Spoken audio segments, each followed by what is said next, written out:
মসজিদের সামনে গিয়ে দাঁড়াইবা, আল্লাহ ঠিকানা দিয়ে দিলেন।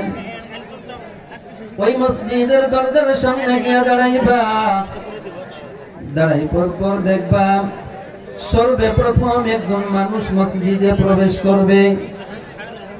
জিবরাইল তোমার সকল চেহারাকে গোপন করিয়া একজন যুবকের বেশ ধরিয়া, একজন মুসল্লির বেশ ধরিয়া যেই লোকটারে দেখবা সর্বপ্রথম প্রবেশ করবে, ওই লোকটাকে তুমি জিজ্ঞাসা করবা, তুমি জিবরাইল কোথায়?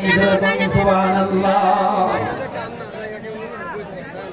জিবরাইল মসজিদের কিনারের সামনে এসে দাঁড়াইয়া নিজের রূপ বদলাইয়া মানুষের রূপ লইয়া মুসল্লির সামনে দাঁড়াইছে।